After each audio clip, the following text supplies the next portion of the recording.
program ini adalah yang diapit oleh kurung kurawal. Ya, jadi si program ini diapit kurung kurawal. Untuk baris yang ini, 2 baris yang ini ya, ini kita mendeklarasikan dulu parameter atau variabel yang kita gunakan di sini. Nah, variabelnya itu kalau misalnya kita mau menghitung keliling persegi, di sini ada variabelnya namanya kita buat sisi. Kemudian nanti kita cari keliling perseginya. Di sini dia bentuknya adalah double. Ya, double. Jadi nanti di dalam bahasa C atau bahasa pemrograman ini ada yang namanya double, kemudian ada yang namanya float. Nah, bedanya apa sih antara double dan float? Kemudian ada integer ya. Kalau integer kita bisa tuliskan in cc gitu. In keliling.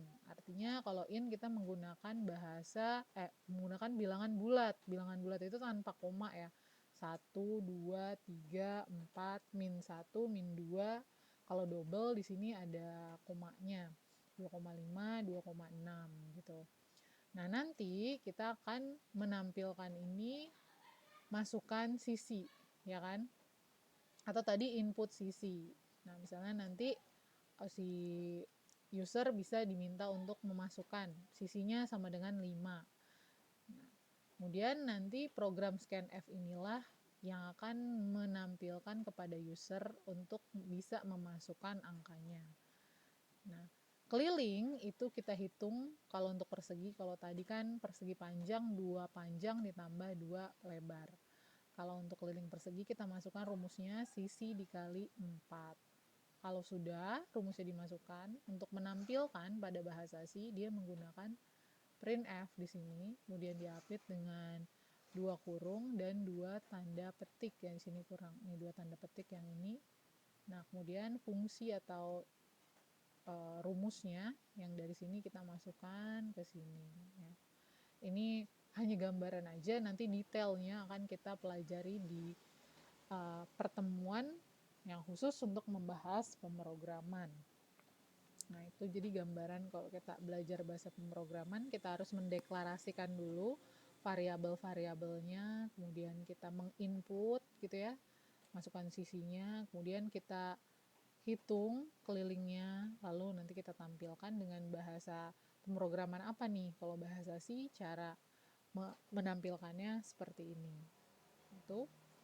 Lalu setelah kita memasukkan bahasa pemrograman tadi ya, sudah kita menuangkan algoritma dalam bentuk program, kita harus mengeksekusi dan menguji program tersebut.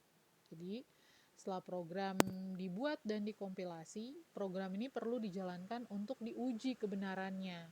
Nah, ada beberapa kemungkinan kesalahan yang terjadi sewaktu proses kompilasi hingga pengeksekusian ini selesai.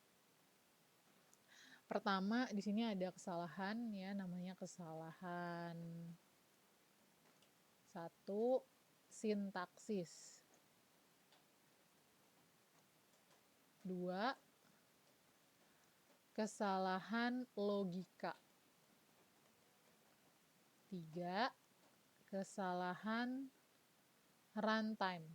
Atau kalau kita pernah perhatikan ya, kalau ada error itu namanya runtime error ya, runtime error. Nah, kesalahan sintaksis ini disebabkan adanya kesalahan dalam menuliskan program yang tidak sesuai dengan kaidah bahasa pemrograman. Contoh, pada bahasa C atau bahasa C++ ini tidak diakhiri dengan titik koma gitu ya, makanya itu tidak akan keluar. Atau misalnya dia harusnya menulisnya print F ya, print F. Terus dia menulisnya jadi prints gitu ya, prints. Nah, ini kita sebut kesalahan sintaksis, tidak sesuai dengan kaidah bahasa pemrograman. Lalu yang kedua di sini ada kesalahan logika. Kesalahan logika ini terjadi karena ada logika yang salah. Misalnya, kita mau menyatakan pi ya, pi ini kan sama dengan 3